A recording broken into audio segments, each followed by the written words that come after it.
అధ్యాయం 2. జాఫా నుండి భూదిగంధముల వరకు. అది 1952 డిసెంబర్లో ఇజ్రాయేలు దేశంలోని జాఫా. కొమాన్స్హీన్ తన రెండవ బిడ్డకు జన్మనిచ్చు సమయము దగ్గర పడింది కనుక ఆసుపత్రిలో ఉండి తన గదిలోని కిటికీ గుండా బయట ఉన్న అద్భుత దృశ్యమును చూచుచున్నది.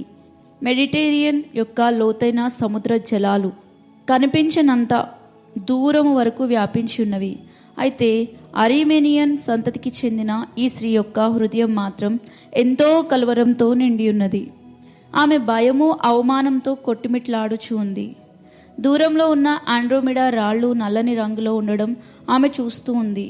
గ్రీకు పురాణ గాథల ప్రకారం కన్య అయిన ఆండ్రోమెడా ఈ రాళ్లలో ఒకదానికి కట్టివేయబడుట, ఫారాసియస్ తన రెక్కల గుర్రం పైన ఎగురుచూ వచ్చి ఆ నీటి రాక్షసుని చంపి ఆమెను రక్షించినట్లు చెప్పబడుచు ఉంది.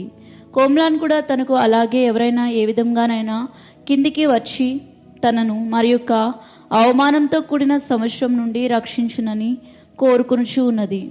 ఆమె యొక్క నియమనిష్టతలతో కూడిన గ్రీకు యువతి కనుక ఆమెకు ప్రభువును గురించి ఎక్కువ తెలియదు, కానీ ఏ విధంగానైనా ఆయనతో సంభాషించవలనని ఆశించింది. ఆమె ఆ విధంగా కిటికీ దగ్గర నిలబడి ఆకాశంలోనికి తన కన్నులు చిట్లిస్తూ చూసి తన హృదయం నుండి ఇలాగూ మాట్లాడింది: దేవా, నాకున్నది ఒకే ఒక్క కోరిక. నీవు నాకు ఒక కుమారుణ్ణి అనుగ్రహించిన ఎడల మరలా నీకే తిరిగి ఇచ్చేదను. ఆమె మరలా చెప్పింది: దయచేసి ప్రభువా, నీవు నాకు ఒక కుమారుణ్ణి ఇచ్చిన ఎడల తిరిగి నీకే ఇచ్చేదను. జాఫా. అందమైన 6 గులాబీలు. కోస్టాడి మరియు కొమాన్స్హీన్లకు కలిగిన మొదటి బిడ్డ ఒక అందమైన కుమార్తె. ఆమె పేరు రోజ్. అయితే సంప్రదాయ అలవాటు కలిగిన మిడిల్ ఈస్ట్లో అందునహీన్ పితరుల సంప్రదాయాలలో వారసునిగా మొట్టమొదటి బిడ్డ తప్పక కుమారుడై ఉండాలి. కోస్టాడి కుటుంబ సభ్యులు గ్రీసులోని పాలస్తీనా నుండి వలస వచ్చిన వారు. వారంతా కలిసి కొమాన్స్ ఒక కుమారునికి జన్మనివ్వనందున ఆమెను బాగా హింసించుట మొదలుపెట్టిరి. నీ తోటి కోడలు అందరూ కుమారులను కలిగి ఉంటిరి అని ఆమెను ఎగతాళి చేసిరి. ఆమె ఎంతో అవమానము సిగ్గుతో తన తల్లిదండ్రులు ఎంతో ఆలోచన పూర్వకంగా చేసిన తన వివాహంను తలుచుకుని చాలా రోధించింది. ఆ రాత్రి ఆమె పడుకునే సమయానికి కూడా ఇంకా తన కనులు తడిగానే ఉన్నవి. రాత్రి యందు ఒక కల వచ్చింది. అది ఇంకా గుర్తుకు వస్తూనే ఉంది. యేసు నా గదిలోనికి వచ్చుట నేను చూచి తిని, ఆయన నా దగ్గరికి వచ్చి 6 గులాబీల్లో ఒకటి ఇమ్మని అడగగా నేను ఒక పువ్వు ఆయనకు ఇచ్చి తిని. కళ ఆ విధంగా కొనసాగుతూ ఉండగా సన్నగా కురచగా ఉన్న ఒక వ్యక్తి నల్లని తల వెంట్రుకలతో ఆమె దగ్గరకు వచ్చి ఒక వెచ్చని వస్త్రంతో ఆమెను కప్పెను. ఆయన ముఖపోలికలు అన్నీ ఆమెకు బాగుగా గుర్తుకున్నవి. ఆమె నిద్ర మేల్కొన్నప్పుడు తనకు తాను ప్రశ్నించుకుంది, ఈ కళ యొక్క భావమేమి? ఇది ఏమై ఉంటుంది అని. ఆ మరుసటి దినము డిసెంబర్ 3, 1972లో నేను జన్మించి తిని. ఆ విధంగా మా కుటుంబంలో 6 మగపిల్లలు, 2 ఆడపిల్లలు జన్మనిచ్చిరి. అయితే నా తల్లి దేవునితో చేసిన ఒప్పందమును ఎప్పటికీ మర్చిపోలేదు. ఆయన తర్వాత ఆమె తన కళ గురించి నాకు చెప్పి యేసుకు ఇచ్చిన గులాబీ నేనే అంది. గ్రీసు సంప్రదాయ సంఘంలో యెరూషలేములోని సంఘ పెద్ద అయిన బెనెడికస్ నాకు నామకరణ చేసిరి. ఆ సమయంలో ఆ కార్యక్రమంలో ఆయన తన పేరును నాకు పెట్టిరి. హోలీ ల్యాండ్ యెరూషలేములో జన్మనిచ్చుట అనగా మత ఆచారములను తప్పించుకోలేని వాతావరణంలో పుట్టినట్టే. 2 సంవత్సరాల వయసులో ఒక క్యాథలిక్ స్కూల్లో నన్ను చేర్చినారు. అక్కడ క్యాథలిక్ నన్స్తో నాకు శిక్షణ జరిగింది. తర్వాత 14 సంవత్సరాలు సన్యాసులతో బోధన జరిగింది. నా మట్టుకు జాఫా చాలా అందమైన పట్టణం. వాస్తవానికి జాఫా అనే మాటకు సుందరమైనది అని అర్థం. అరబ్బీ భాషలో జాఫా అని, పురాతన గ్రీకులో జొప్పా అని, హిబ్రీ భాషలో యాఫా అని పిలుస్తారు. ప్రతి భాషలోని అర్థం మాత్రం ఒకటే. నేను బాలునిగా ఉన్నప్పుడు చరిత్రకు సంబంధించిన విషయాలు వినుటకు ఎంతో ఇష్టంగా ఉండేది. చాలా సంవత్సరాల క్రితమే జాఫా ఉనికిలోనికి వచ్చింది. క్రీస్తు పూర్వం 15వ శతాబ్దంలో ఫరోటామోస్ 3 రచించిన పట్టికలో ఈ పేరు ఒక కానాను పట్టణంగా నమోదు చేయబడింది. అది యెహోషువ ఎరికో యుద్ధంనకు జయించగా ముందే జరిగింది. అక్కడనే ఫినోషియన్ తూరు పట్టణ రాజు హీరాము కేదారు కర్ర దుంగలను రాజు అయిన సొలొమోను దేవాలయంలో కొరకు దింపించినాడు. అది ఎంతో ఆసక్తికరమైనప్పటికీ చరిత్ర నా పుట్టిన స్థలం పట్ల ఎక్కువ దయ చూపించలేకపోయింది. జాఫాపట్నం ఆక్రమింపబడి కొల్లగొట్టబడి నాశనం చేయబడి మరలా కట్టబడింది. ఆక్రమింపబడి కొల్లగొట్టబడి నాశనం చేయబడి మరలా కట్టబడినది. మక్కాబీన్కి చెందిన సైమాన్, వెస్పాసియన్లు, మమేలుకులు, నెపోలియన్ మరియు అల్లేబి అందరూ జాఫాను ఆక్రమించిన వారే. నేను పుట్టుకకు ముందే 6 సంవత్సరాల ముందే జాఫా ఒక క్రొత్త దేశంగా ఏర్పరచబడింది. ప్రవచింపబడిన ఇజ్రాయేలు దేశంలో కనుగొనబడింది. అయితే అక్కడ ఉన్న ప్రజలు మాత్రం యూదా జాతి వారు కారు. మేయరు హిన్ను. నా బాల్యంలో నా తండ్రి జోఫాకు మేయర్గా ఉండేవారు. ఆయన అడుగులు ఎత్తు 250 పౌండ్లు బరువు కలిగిన బలమైన వ్యక్తి మరియు స్వభావ సిద్ధమైన నాయకుడు. ఆయన అన్ని రకాలుగా శారీరకంగా మానసికంగా ఆలోచనపరంగా చాలా బలమైన వ్యక్తి. ఆయన కుటుంబము గ్రీకు నుండి ఐగుప్తుకు వచ్చి తర్వాత పాలస్తీనాలో స్థిరపరచబడింది. అయినప్పటికీ ఎక్కడి నుండో వచ్చిన వారు అన్నమాట సాధారణమై పోయింది. నా చిన్నతనంలో ఉన్న జాఫా నాకు నిజంగానే ఒక విదేశీ పట్టణం వల్లే కనిపించింది. రజియేలు వీధి గుండా టవర్లు, స్కేర్లకు పోచున వీధిలో Abdul Hameed Jubilee clock tower, రాతి గోడలు గల జైలు, 1810లో కట్టబడిన పెద్ద మసీదు ఉంది. అక్కడ ఉన్న జాతీయులు ఫ్రెంచి, బల్గేరియా, అరబిక్, ఇదేష్ ఇంకా ఇతర భాషలో మాట్లాడుట నేను విన్నాను. బాక్లావా, జ్లేబియా, ఫెలాఫిల్, సైసై మరియు ఇతరమైన అనేక రకాల వంటకాలు రుచి చూస్తూ ఉంటేవాడిని. ఆ విధంగా నేను ఇజ్రాయెల్లో జన్మించినప్పటికీ యూదుడను కాను. అరబ్బీ భాష సంస్కృతిలో పెంచబడినప్పటికీ అరబ్బీ సంతతి వాడును కాను. క్యాథలిక్ స్కూల్లో చదువుతున్నప్పటికీ గ్రీకు సంప్రదాయంలోనే పెంచబడినాను. నేనున్న ప్రదేశంలో భాషలు నేర్చుకుంటా చాలా సులభంగా ఉండేది.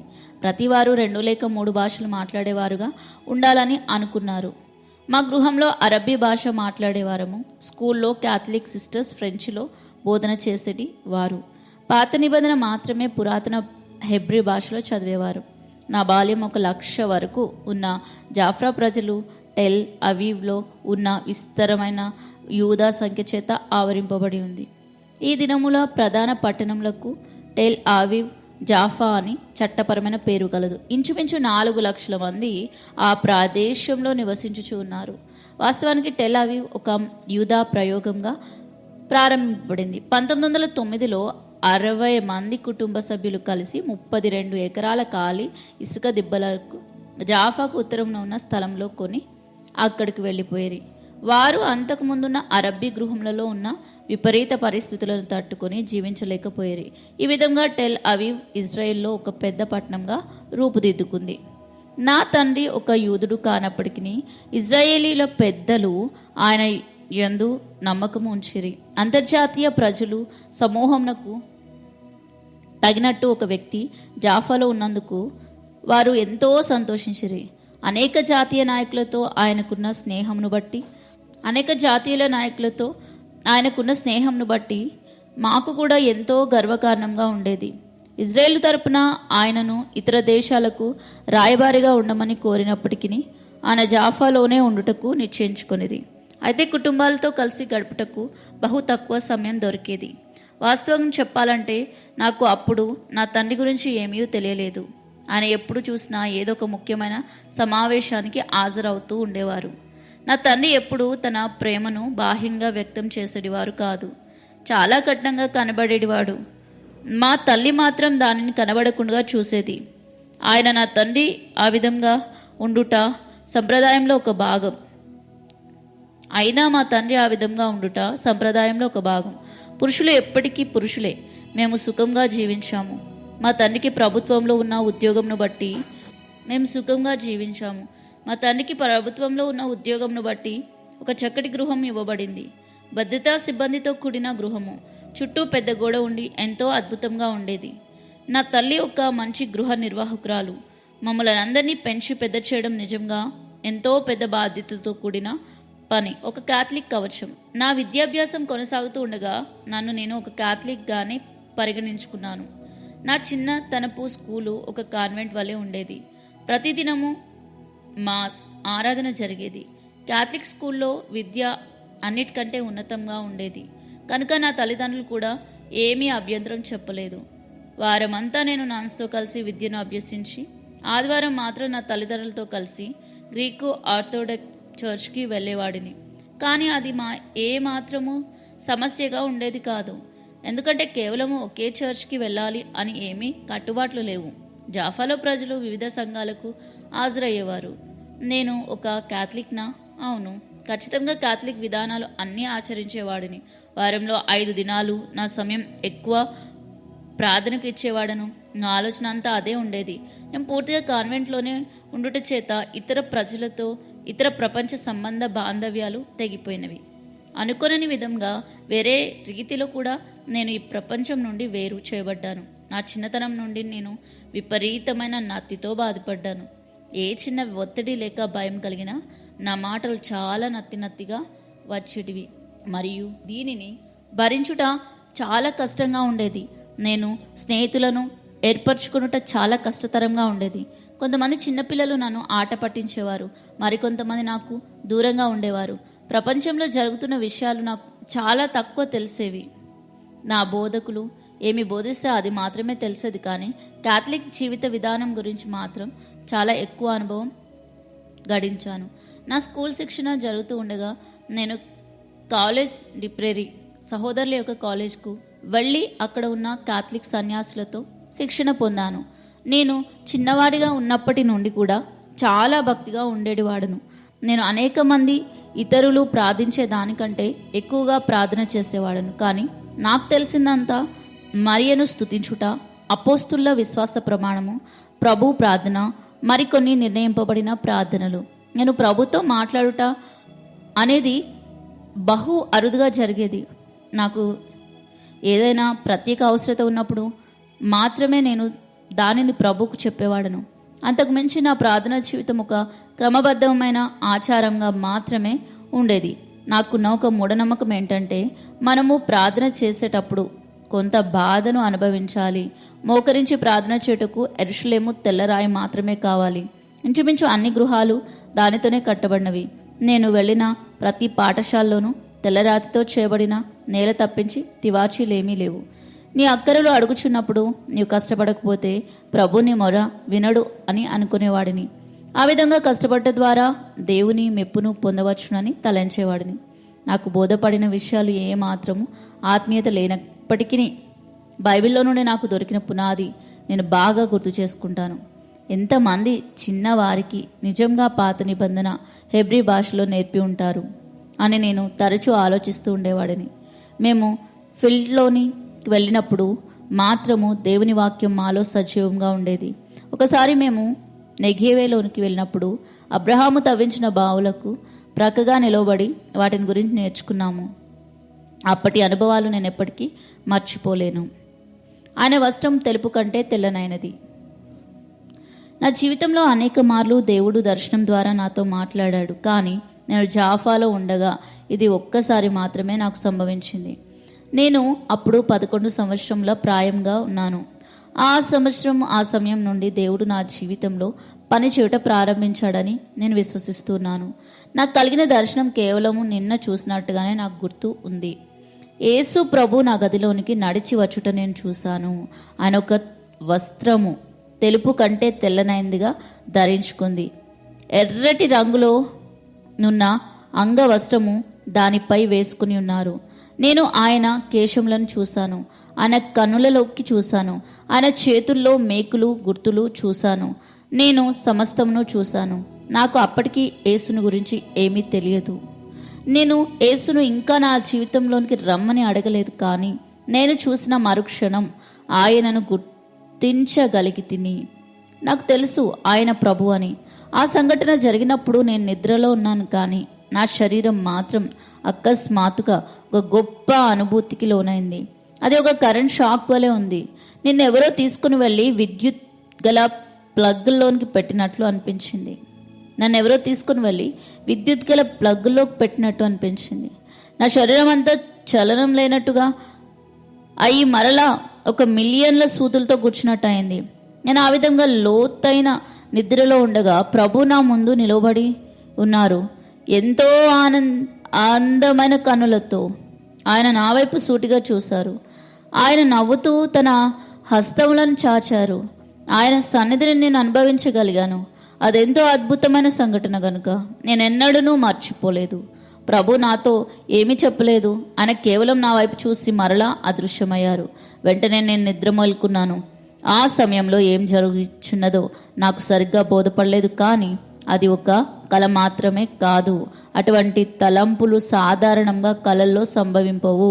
నా జీవితంలో ఎంతో ప్రభావం చూపినట్టుగా దేవుడు ఆ దర్శన అనుభవంను అనుమతించాడు. నేను మేల్కొన్న తర్వాత కూడా ఆ అద్భుతమైన అనుభూతిని పోలేదు. నేను కన్నులు తెరిచి చుట్టూ చూస్తున్నాను, కానీ ఈ బలమైన తీవ్రమైన అనుభూతి మాత్రం ఇంకా అలానే ఉంది. నేను కొంచెం కూడా కదలలేకపోయాను. నేను పూర్తిగా గడ్డకట్టినట్లు అయిపోయాను. అయినా నా స్వాధీనంలోనే ఉన్నాను. ఈ అర్థం కాని అనుభూతి నాకు కలిగినది, కానీ నన్ను పూర్తిగా లోపరుచుకొనలేదు. ఒకవేళ నేను నాకు ఇది వద్దు అని అన్నట్లయితే ఈ అనుభవం నన్ను వదిలి వెళ్ళేదేమో. కానీ నేను అలా అనలేదు. నేను పడుకుని మేల్కొని ఉండగా ఆ అనుభూతి నాతో అలానే చాలాసేపు ఉండి నెమ్మదిగా వెళ్ళిపోయింది. ఉదయకాలంన నా తల్లితో ఈ అనుభవంను గూర్చి చెప్పాను. ఆమె అన్న మాటలు ఇంకా ఆమెకు గుర్తున్నవి. నీవు తప్పక ఒక పుణ్య పురుషుడవు అయి ఉంటావు అని అంది. ఈ విధమైన అనుభవం జాఫాలోనున్న ప్రజలకు ఎవరికీ కలగలేదు. వారు క్యాథలిక్లు, ఆయన గ్రీకు సంప్రదాయ ప్రజలైనా కానీ వారికి ఈ అనుభూతి కలగలేదు. నేను ఏమీ పుణ్యపురుషుడను కాను, కానీ నా తల్లి మాత్రము యేసు ప్రభు నా దగ్గరికి వచ్చినందుకు ఆయన నన్ను ఒక ఉన్నతమైన పిలుపునకు వేరుపరుచున్నాడని విశ్వసించింది. దేవుడు ఈ విధంగా నా జీవితంలో పనిచేయుచుండగా ఇతరమైన అనేక కారణములు మా కుటుంబ భవిష్యత్తును శాశ్వతంగా మార్చివేటకు పని చేయుచు ఉన్నవి. బూదిగంతములు గాజా నుండి గోలెన్ ఎత్తులకు 1960లో ఇజ్రాయెల్లో నివసించుచూ ఉండగా రాజకీయంగా ఎంతో ఒత్తిడి పెరుగుచూ ఉంది. ఇజ్రాయేలు దేశంలోని సరిహద్దుల్లో ఉన్న ఐగుప్తు నుండి యోర్దాను సిరియా వరకు ప్రతి దినము అరబ్బులు దండెత్తి వస్తూనే ఉన్నారు. ఇజ్రాయేలు వారి సైన్యము దానికి ప్రతిదండన చూపిస్తూ ఉంది. 1967 మే నెలలో ఇజ్రాయేలు మరియు 3 అరబ్బుల దేశంలో యుద్ధం సంభవింపునేమో అని ఆయా సైన్యములను సిద్ధపరిచారు. ఐగుప్తు యొక్క ఒత్తిడి మేరకు యునైటెడ్ నేషన్స్ సైన్యములు గాజా స్క్రిప్ట్కు సినాయి పెనిన్సులకు వదిలి వెళ్ళినవి. తర్వాత 1967 జూన్ 5వ తేదీ ఇజ్రాయెల్ విమానాలు ఐగుప్తు, జోర్దాను, సిరియాలో ఉన్న వాయు భూములపై దాడి చేశాయి. దానిని 6 దినములు యుద్ధము అని అంటారు. 1 వారము దినముల లోపుననే ఇజ్రాయేలీలు అరబ్బీల వాయుసేనలను పూర్తిగా నాశనం చేశారు. ఇజ్రాయేలు సైన్యము గీజా స్ట్రిప్ను, సినాయి పెసిన్స్ల వెస్ట్ బ్యాంక్ మరియు సిరియా యొక్క గోలాన్ హైట్స్ను ఆక్రమించినవి. ఇజ్రాయేలు దేశం కంటే 3 రెట్లు అధిక భూభాగం కలిగిన అరబ్బు ప్రదేశంను ఇజ్రాయేలు తన ఆధీనంలో ఉంచుకుంది. 1968లో ఆ దినమున నేను ఎప్పుడూ మర్చిపోలేను. నా తండ్రి నా కుటుంబ సభ్యులందరినీ పోగు చేసి మేము త్వరలోనే వలస పోవటకు ప్లాన్ సిద్ధపరుచున్నట్లు చెప్పాడు.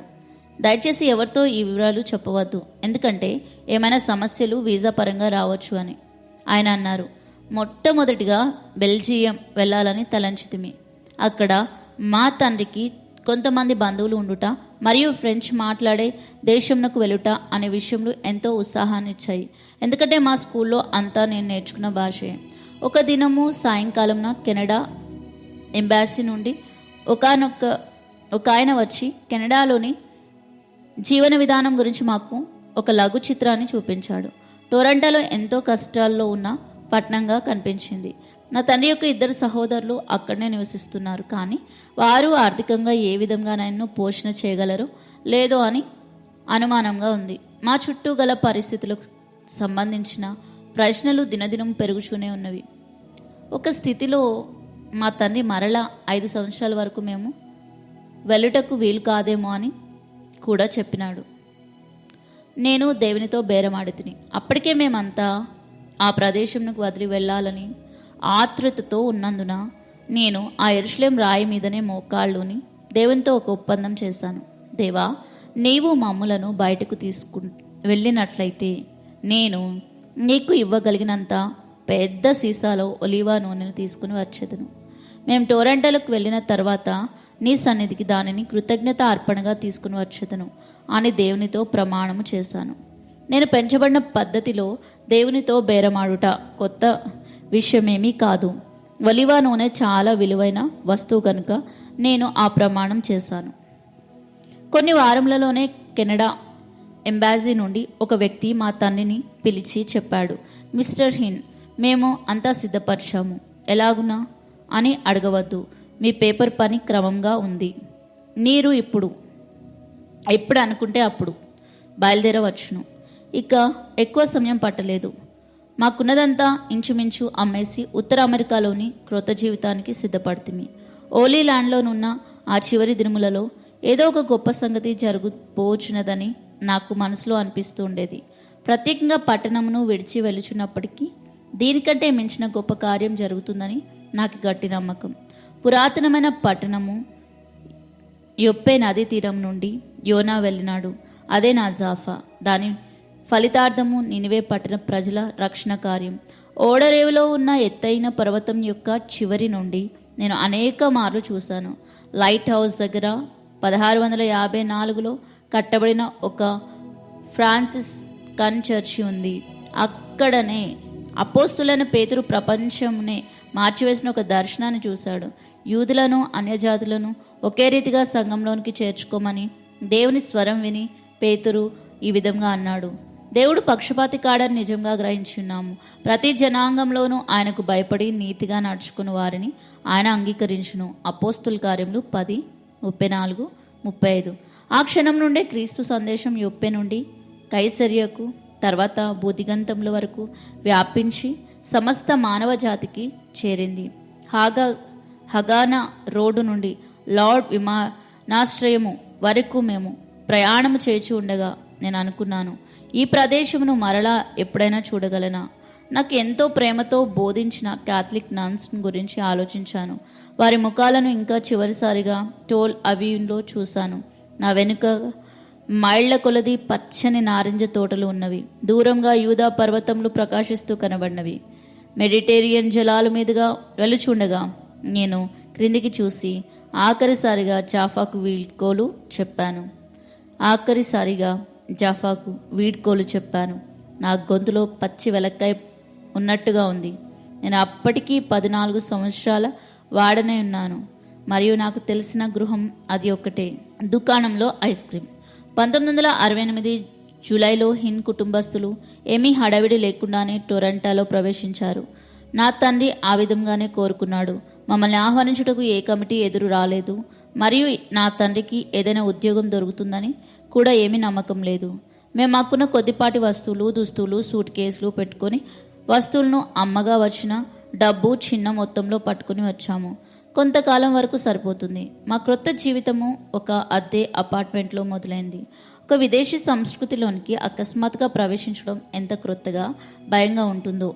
నేను అనేక భాషల్లో కొద్దిగా మాట్లాడగలను, కానీ ఆంగ్లంలో మాత్రమే కాదు. 1, 2, 3 అని మాత్రమే అనగలిగాను. నేను అనేక భాషల్లో కొద్దిగా మాట్లాడగలను, కానీ ఆంగ్లంలో మాత్రం కాదు. 1, 2, 3 అని మాత్రం అనగలిగాను. మా తండ్రి మాత్రము ఒక ఉద్యోగపు దరఖాస్తును నింపగలిగినంత ఆంగ్లం నేర్చుకున్నాడు. అది ఉపయోగపడింది. అన్నిటిలోనికి ఒక ఇన్సూరెన్స్ సేల్స్ మ్యాన్స్గా ఉండుటకు ఆయన నిశ్చయించుకున్నాడు. పెద్ద కుటుంబంను పోషించాలి అన్న భారమో, లేక ప్రజలతో కలిసిమెలిసిగా ఉండాలన్న భావమో తెలియదు, కానీ ఆయన అతి స్వల్ప వ్యవధిలోనే తన క్రొత్త ఉద్యోగంలో చాలా నిపుణతను సంపాదించుకున్నాడు. కొద్ది నెలల కాలంలోనే మేము మా సొంత గృహంనకు మారిపోయాము. దానిని బట్టి ఎంతో అతిశయించాము. నాకు మాత్రం జీవితము బహు త్వరితంగా మారిపోయింది. ఒక ప్రైవేటు క్యాథలిక్ స్కూల్కు బదులు పబ్లిక్ హై స్కూల్కు వెళ్ళాను. దాని పేరు జార్జెస్ వెనియాల్ సెకండరీ స్కూల్. అక్కడ ఉన్న చాలామంది విద్యార్థులు పార్ట్ టైం ఉద్యోగాలు చేస్తుండడం బట్టి నేను కూడా అలాగే చేయాలని కోరుకున్నాను. మేము టొరంటోలో ఉత్తర భాగంలో జీవిస్తూ ఉన్నాము. దానికి దగ్గరలోనే క్రొత్తగా ఫెయిర్ యూమ్స్ తెరవబడింది. ఐస్ క్రీమ్లు, హంబర్గర్లు అమ్మే ఒక పార్లర్లో నేను ఉద్యోగం కొరకు దరఖాస్తు పెట్టాను. నాకు ఇంతకుముందు ఏమీ అనుభవం లేనప్పటికీ వారు నన్ను తీసుకున్నారు. ప్రతిదినం మా స్కూల్ అయిపోయిన తర్వాత నేను అక్కడికి వెళ్ళేవాడిని. ఒక శనివారము నేను అక్కడ ఉన్న ఒక దుకాణంలోనికి వెళ్ళి మేనేజర్ను అడిగాను, నాకు ఒలివ నూనె ఎక్కడ దొరుకుతుంది? నాకు మీ దగ్గర ఉన్న వాటిలో పెద్ద సీసాలో కావాలి అనుకున్నట్టుగా ఆయన పెద్ద సీసానే ఇచ్చాడు. మరుసటి దినమున నేను ఎంతో గర్వంగా గ్రీకు ఆర్థోడాక్స్ చర్చ్లోనికి వెళ్ళి నేను దేవునితో చేసిన ఒప్పందం గురించి తలంచాను. నేను తీసుకుని వచ్చిన ఆ నూనెను వేదిక మీద పెట్టి గట్టిగా అన్నాను, ప్రభువా నీకు వందనాలు. నూనెతో నింపబడిన ఆ పాత్రలాగానే నా హృదయం కూడా ఎంతో నిండుగా ఉంది. దుకాణంలో నా పనిని కొనసాగించాను. నాకున్న నత్తిని బట్టి ఎక్కువగా ఎవరితో మాట్లాడలేదు. కానీ షుగరు కోనులోనికి ఐస్ క్రీమ్ను మాత్రం చాలా మంచిగా నింపడం నేర్చుకున్నాను. బాబ్ అను ఒక వ్యక్తితో కలిసి నా పని చేస్తాను. బాబ్ తన మతి పోగొట్టుకున్నాడా? 1970 ఒక దినమును నేను ఎప్పుడూ మర్చిపోలేను. నేను పనికి వచ్చేటప్పటికి బాబ్ ఒక విచిత్రమైన పని చేశాడు. ఆ దుకాణం గోడలన్నిటిపైన వాక్యంతో కూడిన చిన్న చిన్న కాగితపు ముక్కలను అతికించాడు. వానికి మతిపోయిందేమో అని నేను అనుకున్నాను. ఆయన క్రైస్తవుడని నాతో చెప్పాడు, కానీ ఇప్పుడు కొంచెము ఎక్కువ దూరం పోతున్నాడా అనుకున్నాను. అని ఎందుకు అలా చేస్తున్నాడు? కేవలం నా కోసమా? ఆయనకంటే బైబిల్ బాగా తెలిసిన వాడిని. చివరిగా ఆయనను అడిగాను, ఈ కాగితపు ముక్కల యొక్క అర్థం ఏమిటి? వెంటనే ఆయన చెప్పడం ప్రారంభించాడు. ఇక ఎప్పటికీ ఆపడేమో అనిపించింది. ముగించేసరికి ఈ మతి లేని వాడికి ఎంత దూరంలో ఉంటే అంత మంచిదని నిశ్చయించుకున్నాను. వీలైనంత ఎక్కువ కాలంలో నేను ఆయనకు దూరంగా ఉన్నాను. కానీ అది చాలా కష్టతరమైంది. ఎందుకంటే మేమిద్దరం కలిసి పని చేయాలి. తను మాటికి మతం గురించి మాట్లాడుతున్నాడు. ఇంకా ఎక్కువే మాట్లాడుచూ ఉన్నాడు. తిరిగి జన్మించుట గురించి మాట్లాడటకు ప్రయత్నిస్తున్నాడు. ఈ మాటలు నేను ఎన్నడూ వినలేదు. వాక్యంలో కూడా అర్థం కాలేదు. బాబ్ చివరికి దుకాణంలో పనిని వదిలిపెట్టాడు. కానీ తన స్నేహితులు అనేక మంది నా స్కూల్లో ఉన్నారు. తర్వాత 2 సంవత్సరాల వరకు నేను వారికి దూరంగా ఉండుటకు వీలైనంత వరకు ప్రయత్నం చేశాను. వారు అంత పిచ్చివాళ్ళ గుంపు అని అనుకున్నాను. వారు పిచ్చివారుగానే కనిపించారు. పిచ్చివాళ్ళ వల్లే మాట్లాడారు. నాకు బోధించిన నన్స్ కంటే వారు ఎంతో భిన్నంగా ఉన్నారు. నేను జార్జ్ వానియర్ స్కూల్లో చివరి సంవత్సరం చదువుతుండగా రెండోసారి ప్రభు నన్ను దర్శించారు. ఆయన నా గదిలోనికి వచ్చి దర్శించారు. ఈసారి మాత్రం నేను మర్చిపోలేని ఒక కళ రూపంలో ఆయన కనిపించారు. నేను 11 సంవత్సరాల బాలుడుగా జాఫాలో ఉండగా యేసు వచ్చి నా ముందర నిలబడుట ఒక గొప్ప అనుభూతి కలిగించింది. అయితే ఇప్పుడు టొరంటోలో నేను కేవలం వాక్యపట్నంలోనే ఉండిపోలేదు. నాకు సంభవించబోచున్నది లెఫ్ట్ ఫీల్డ్లో నుండి వచ్చినది. నేను ఊహించనిది కనుక నేను ఈ అనుభవంలో నిశ్చేష్టుడను అయ్యాను. 1972 ఫిబ్రవరిలో ఆ చల్లని రాత్రిలో నా పడక గదిలో ఏమి సంభవిస్తుందో విప్లవంగా వివరిస్తాను. నేను కళ చూచుచుండగా ఒక పొడుగైన చీకటి మెట్ల గుండా నేను దిగుట కనిపించాను. ఆ మెట్లు చాలా వాలుగా ఉండుట చేత నేను పడిపోదునేమో అని అనుకుంటుని. అది నన్ను అంతులేని అగాధంలోనికి నడిపిస్తూ ఉన్నది. నాకు ముందర వెనుక ఉన్న 2 బందీలతో కూడా నన్ను గొలుసులతో కట్టివేసిరి. నేను ఒక నేరస్తుని వలె దుస్తులు వేసుకుంటుని. నా పాదములకు నడుముకు బంధకాలున్నవి. నా కనుచూపు దూరం వరకు వెనుక ముందు అనేక మంది బందీలు ఉన్నారు. వెలుతురు ఎక్కువగా లేని చీకటి ప్రదేశంలో డజన్లు కొలది అతి చిన్నగా ఉన్న మనుషులు నా చుట్టూ నడుచుచూ ఉన్నారు. విచిత్రమైన ఆకారంలో గల చెవులతో వారు భూతముల వలె ఉండిరి. వారి ముఖములు నాకు కనబడలేదు, మరియు వారి ఆకారములు కూడా సరిగ్గా కనబడడం లేదు. వధించుటకు పశువుల వలె వధశాలకు లాగినట్లు వారు మమ్మల్ని అందరినీ లాగుచూ ఉంటిరి. అకస్మాత్తుగా ఎక్కడి నుండో ఒక దేవదూత మా ముందు ప్రత్యక్షమయ్యాడు. అదెంతో అద్భుతమైన విషయం. కొన్ని అడుగులు దూరంలోనే ఆ దేవదూత నా ముందు నిలబడినాడు. కలలో కానీ నిజ జీవితంలో కానీ నేను ఎన్నడూ అటువంటి దృశ్యము చూడలేదు. అందమైన కాంతివంతమైన దూత ఆ చీకటి ప్రదేశంలోకి వచ్చి నిలిచినాడు. నేను చూస్తుండగా ఆ దూత నన్ను తన దగ్గరకు రమ్మని చేతితో సైగ చేసెను. ఆయన నా కన్నుల్లోనికి చూసి నన్ను పిలిచెను. నా కన్నులు సూటిగా ఆయననే చూచుండగా నేను ఆయన దగ్గరకు నడుచుటకు మొదలుపెట్టి తిని వెంటనే నా కాళ్లకు చేతులకు ఉన్న బంధకాలు పడిపోయినవి. నేను ఇంకా నా తోటి బందీలతో కట్టబడి ఉండలేదు. తెరవబడిన ఒక ద్వారం గుండా ఆ దూత నన్ను వడివడిగా నడిపించెను. నేను బయటకు రాగానే ఆయన నన్ను తన చేతులతో ఎత్తి జార్జ్ వానియర్ స్కూల్నకు కుడి పక్కన గల డాన్ మిల్స్ రోడ్లో నన్ను వదిలిపెట్టెను. స్కూల్ గోడకు ఆనుకొని ఉన్న కిటికీ ప్రక్కన నన్ను విడిచెను. ఒక క్షణంలో ఆ దూత నన్ను వదిలిపోయాను. నేను మేల్కొని నా క్లాస్ మొదలు కాక ముందే లైబ్రరీలో చదువుకొనుటకు తొందరగా వెళ్ళిపోతుని. నేనేమి నా కళ గురించి ఆలోచించకుండా కూర్చుని ఉండగా కొంతమంది విద్యార్థులు నా బల్ల దగ్గరకు వచ్చారు. నేను వారిని వెంటనే గుర్తించాను. యేసును గురించిన వార్తతో నన్ను విసిగించుచున్నవారు వీరే. వారు నన్ను ఉదయకాలపు ప్రార్థనా కూటమికి రమ్మని పిలిచారు. ఆ గది నా లైబ్రరీ ప్రక్కనే ఉండేది. నేను వారి నుండి ఎలాగైనా దూరంగా ఉండాలి అనుకున్నాను. ఒకసారి ప్రార్థనా మీటింగ్కు వెళ్ళుట వలన నాకేమీ పెద్ద నష్టం ఉండదేమో అని అనుకున్నాను. నేను సరే అనగా వారు నన్ను ఆ గదిలోనికి తీసుకుని వెళ్ళిరి. అది ఒక చిన్న గుంపు, కేవలం 12 లేక 15 మంది పిల్లలు అక్కడ ఉన్నారు. నాకు వేయబడిన కుర్చీలో సరిగ్గా మధ్యలో ఉన్నది. సరిగ్గా మధ్యలో ఉంది. ఒక్కసారిగా వారంతా కలిసి చేతులు పైకెత్తి ఒక విచిత్రమైన భాషలో ప్రార్థన చేయటం మొదలుపెట్టిరి. నేను కన్నులు కూడా ముయ్యలేదు.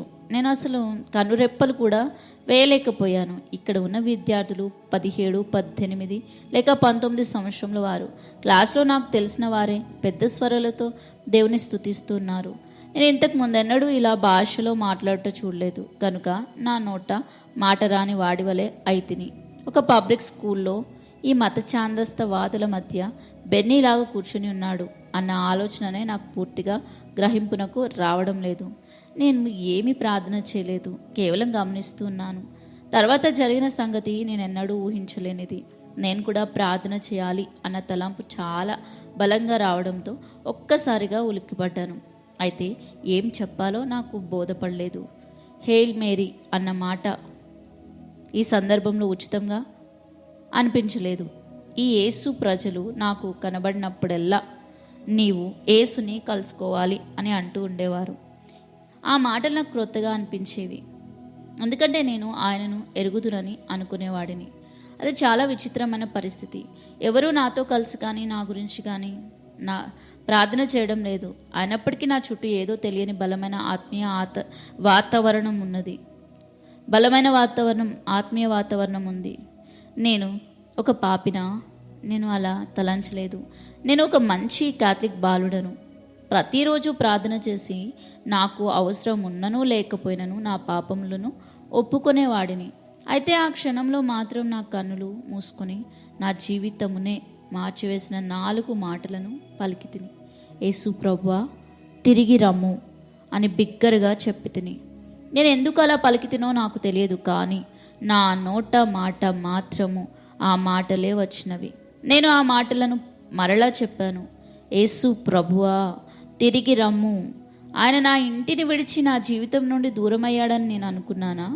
నాకు వాస్తవంగా ఏమీ తెలియదు. అయితే నేను ఆ మాటలు పలికిన మరుక్షణం ఒక విధమైన భావం నాలో కలిగింది. నేను 11 సంవత్సరాల వయసులో అనుభవించిన స్పర్శ లేక అనుభూతి మరలా వచ్చింది. అది అతి తక్కువ తీవ్రతతో కూడినదైనప్పటికీ ఆ శక్తి యొక్క ప్రభావమును నేను అనుభవించాను. అది నా లోపల నుండి వెళ్ళినది. ఈ బలమైన శక్తి నన్ను లోపల నుండి బయటికి శుద్ధి చేస్తున్నట్టుగా నాకు అనిపించింది. నేను పూర్తిగా స్వచ్ఛమైన శుద్ధి చేయబడిన అనుభూతిని పొందాను. ఒక్కసారిగా నేను యేసును నా కన్నులతో చూశాను. అది ఒక్క నిమిషంలోనే జరిగింది. యేసు నా దగ్గర ఉన్నాడు. 5 నిమిషాలు తక్కువ 8. నా చుట్టూ ఉన్న విద్యార్థులకు నాకు ఏమి జరుగుతుందో తెలియదు. వారంతా ప్రార్థన చేస్తున్నారు. తర్వాత ఒక్కొక్కరుగా ఆ గది నుండి బయటకు బయటపడి తమ క్లాసులకు వెళ్ళిపోచు ఉన్నారు. అప్పుడు సమయం 8 అగుటకు 5 నిమిషాలు ఉంది. నేను అప్పటికి క్రింద కూర్చొని ఏడ్చుచూ ఉన్నాను. నేను ఏం చేయాలో లేక ఏం చెప్పాలో అర్థం కాలేదు. ఆ సమయంలో నాకు బోధపడలేదు, కానీ యేసు మాత్రం వాస్తవంగా నా దగ్గర ఉన్నారు. ఆ 4 మాటలు తప్ప నేను ఏమీ ప్రార్థన కూడా చేయలేదు. అయితే ఒక అసాధారణమైన సంగతి జరిగిందని మాత్రం ఏ అనుమానము లేకుండా నాకు తెలుసు. నేను అప్పటికి హిస్టరీ క్లాస్కు ఆలస్యంగా వెళ్ళాను. అది నాకు చాలా ఇష్టమైన సబ్జెక్ట్. మేము చైనా రివల్యూషన్ గురించి అధ్యయనం చేస్తున్నాం. అయితే టీచర్ ఏమి చెప్పుచున్నది నేను వినలేకపోచున్నాను. అక్కడ చెప్పింది ఏదీ నాకు గుర్తులేదు. ఆ ఉదయకాలంలో కలిగిన అనుభూతిని నేను మర్చిపోలేకపోచున్నాను. నేను కన్నులు మూసిన ప్రతిసారి ఆయన యేసు అక్కడ ఉన్నాడు. నేను కళ్ళు తెరిచినను ఆయన అక్కడ ఉన్నాడు. ప్రభు యొక్క ముఖం నా నుండి దూరం కాలేదు, నన్ను విడిచిపోలేదు. ఆ దినమందు నేను నా కళ్ళు నుండి వచ్చేటి కన్నీటిని ఆ దినమంతా నా కన్నుల నుండి వచ్చేటి కన్నీటిని తుడుచుకొనుచూనే ఉన్నాను. యేసు నేను నిన్ను ప్రేమించుచున్నాను, యేసు నేను నిన్ను ప్రేమించుచున్నాను అన్న మాటలు మాత్రమే చెప్పగలిగితిని. నేను స్కూల్ నుండి బయటకు వచ్చి పక్కన నడుచుచుండగా లైబ్రరీ కిటికీ గుండా చూశాను. మరలా అక్కడ జరిగిందంతా నాకు జ్ఞాపకం వచ్చినది. ఆ దేవదూత, ఆ కళ, అదంతా మరలా నిజమైంది. దేవుడు నాకు ఏమి చెప్పాలని కోరుకుంటున్నాడు? బెన్నీకి ఏమి సంభవిస్తూ ఉంది?